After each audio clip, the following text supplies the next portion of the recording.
Welcome to the Everyday Journal Club. I'm Hope, a biologist with 15 years of research experience, now fortunate to be working in a Nobel Prize-winning lab. This channel has three main goals. One, to help you stay effortlessly updated on the latest scientific breakthroughs. No paywalls, no jargon overload. Two, to build a supportive community where we can exchange the most valuable experience-based research advice. Three, to share valuable strategies and concrete examples on how to achieve meaningful scientific breakthroughs. Once we reach 1,000 subscribers, I'll begin releasing content focused on the third goal. Let's go! Let's make great science together. You know how maps show us where things are, right? But they don't always tell you why they're laid out like that. Right, the story behind the layout is often missing. Exactly. So imagine a biological GPS.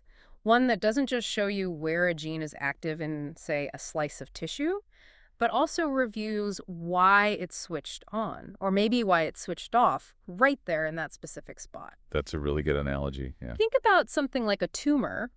We know different cells inside can react differently to treatment. Absolutely. Heterogeneity is a huge challenge. Well, what if you could see why some cells are resistant, like down to their specific epigenetic switches, and know exactly where those resistant cells are located? That would be transformative for understanding and maybe even treating it. That's pretty much the huge leap we're diving into today. There's this brand new method, a technique that lets scientists see both the gene activity and its regulatory switches, like DNA methylation, at the same time. And crucially, within the intact tissue, keeping everything in its place. Yes. So we're finally moving past just knowing what's expressed where to understanding the why it's expressed there. It feels like a really big deal. Oh, it absolutely is. Yeah. A pivotal moment, I'd say. For ages, molecular biology has had these, well, powerful tools, but they often gave us isolated pictures. Like pieces of a puzzle. Exactly. Separate snapshots. This new approach, it's like finally seeing the whole movie, the dynamics, all in context, which, is fundamental if you really want to understand what's going on. Okay, so to really get why this is such a game changer, maybe let's set the scene a bit. We should talk about what we could do before. Good idea. Lay the groundwork. For years, we've had spatial transcriptomics. That's been the main tool for mapping gene activity. Right, that's the where. Think of it like a really detailed heat map on a tissue slice. Wow. It shows which genes are fired up in which cells, all while they're still in their natural neighborhood. Yeah, it's given us amazing insights. Tissue architecture, different cell identities, how things are organized. It shows the RNA output, the gene expression, with incredible spatial detail. So that covered the where. Now, in a sort of parallel track, there's been epigenomics, the why. This whole field, looking at how the genome gets chemically tagged, essentially, to control which genes are on or off. And a really key player here is DNA methylation. Ah, yes, methylation. These tiny chemical tags, mostly on cytosine bases in the DNA, often they act like off switches. Silencing genes without actually changing the DNA sequence itself. Exactly. It's fundamental to the why of gene regulation. But, and this is the crucial point, the big challenge was that to study these methylation marks well, You had to break everything apart. pretty much, you often had to dissociate the tissue into single cells. And when you do that, you lose all that vital spatial information. You lose the context. So you'd know what methylation patterns a cell had, maybe, but not where it came from in the tissue or who its neighbors were? Precisely. You couldn't see how its location or its local environment might be influencing its epigenetic state, or vice versa. Okay, so that was the gap, the missing link. Seeing both things, the active genes, the RNA, and their epigenetic controls, the methylation together. Simultaneously. And in situ, Yeah. in their original spot within the tissue. We just couldn't really overlay those maps properly before. Right. It was like having a map of all the roads and a separate map of all the traffic lights, but no way to put them together to see why traffic jams happen on certain streets. Yeah, that's a good way to put it. We knew the components, but not the integrated system in action. And that inability to integrate those views spatially, it really limited our ability to connect, cause the epigenetic state, and affect the RNA output in a meaningful way within the tissue. So people have been working on this for a while, trying to bridge that gap. And now this recent Nature study we're looking at, it seems they finally cracked it. They really have. Yeah. It's a very elegant solution, actually.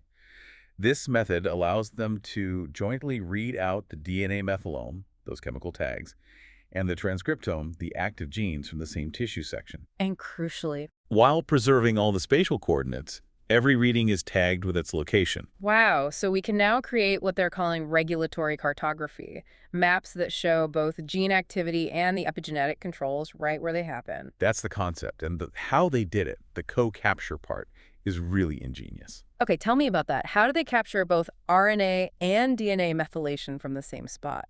Well, at its core, the method involves capturing both types of molecules from preserved tissue sections onto a surface with spatial barcodes, little unique address tags, basically. Like we see in standard spatial transcriptomics for RNA. Exactly.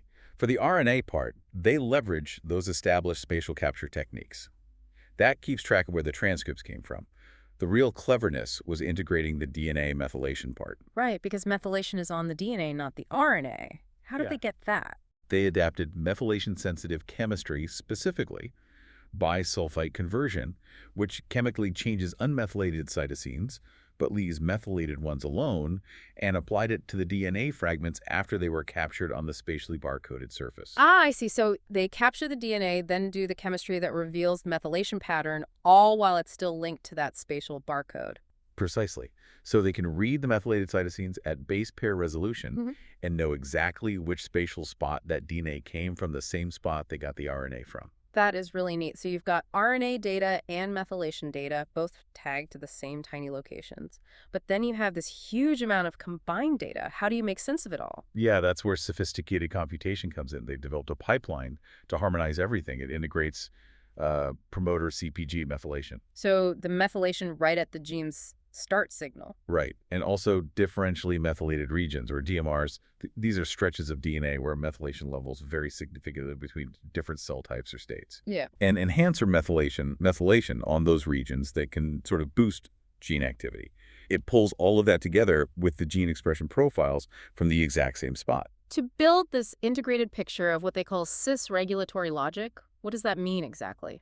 Cis-regulatory logic essentially refers to how the regulatory elements, like promoters and enhancers, on the same stretch of DNA, that's the cis part, control the expression of nearby genes within that specific cell or spot. Okay, so it's about the local control switches. Exactly.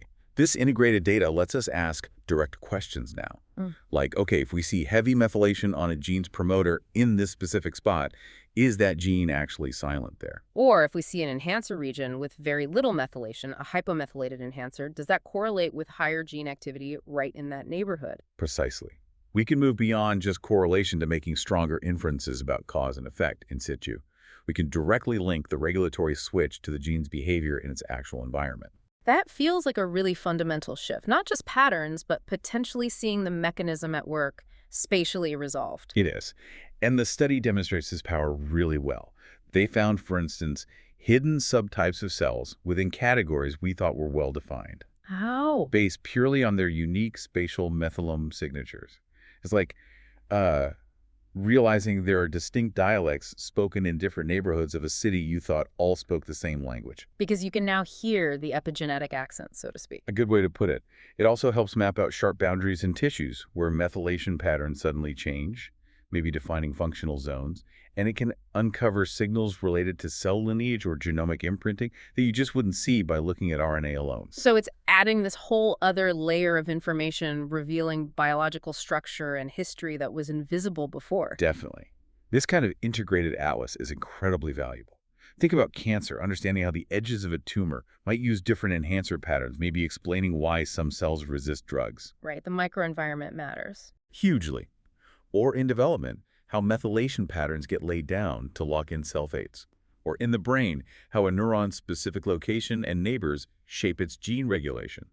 It's a massive conceptual step forward. It sounds incredibly powerful. But like any new tech, there must be challenges or limitations still. Oh, sure. It's still early days in some ways. Achieving true single-cell resolution consistently across whole organs is still a big goal. It's computationally intensive, experimentally demanding. And maybe the chemical treatments, could they affect the molecules? There's always a concern about potential DNA damage with methods like bisulfite treatment, though they work hard to optimize and minimize that. And of course, cost is always a factor with cutting-edge technologies initially. Right, the usual growing pains as the tech matures. Exactly. But researchers are actively tackling all these points. The foundation is incredibly strong. Okay, so this new method gives us this incredibly rich, layered spatial data, but you mentioned it's computationally intensive. Making sense of this flood of data is its own challenge, right? Absolutely. And that leads us nicely into this related perspective piece in Nature, talking about the move towards multimodal foundation models in biology, Ah, bringing in the AI. pretty much. The article points out that we're seeing this exponential growth in biological data, especially spatially resolved multi-omics data, like the kind we've just discussed. And our ability to actually understand it all is struggling to keep up. That's the crux of it. So the vision is to develop these foundation models, inspired by things like large language models and AI, but trained on diverse biological data. What kind of data goes in? Everything, ideally. Yeah. Genomics, transcriptomics, epigenomics like our methylation data, proteomics, metabolomics, and crucially, all the spatial information, combining all these different modalities. So these AI models would learn the relationships between all these different layers of biological information. That's the goal, to create models that understand the molecular state of cells in a really holistic way. Think of it like building a comprehensive dynamic Google Earth for the human body, right down to the molecular level, an integrated atlas. The central brain for biology. How does that change how science gets done? Are we just answering questions faster or asking totally new ones? I think it's both, and maybe even more. By integrating across modalities like our new spatial methylation and RNA data, these models can spot connections and patterns that we just miss looking at datasets in isolation. Because they see the bigger picture. Exactly. They learn the complex language of the cell across different molecular levels. Hmm. This power of integration lets us move towards more predictive biology. Okay, predictive biology. So beyond just understanding what and why, what could these integrated AI models do? Well, the potential applications are huge. Hmm. You could use them to discover completely new cell types or states based on their unique multi-omic signatures. Identify subtle biomarkers for disease much earlier. Okay. You could infer complex gene regulatory networks and even perform silico perturbations, Meaning? running virtual experiments, predicting how a cell or tissue might respond if you, say, introduce a drug or make a genetic change or expose it to stress, all done computationally first. Wow, okay. So testing hypotheses digitally before going to the lab bench. Potentially, yes. Yeah. It promises an era of AI-driven analysis, helping us unravel complexity, design better experiments, and really deepen our understanding of life sciences. So just to connect it back directly, the kind of rich, integrated spatial data coming from this new nature study, it's not just another data set, is it? It sounds like it's the exact kind of fuel these big AI models need. Absolutely essential fuel. That's a perfect way to put it.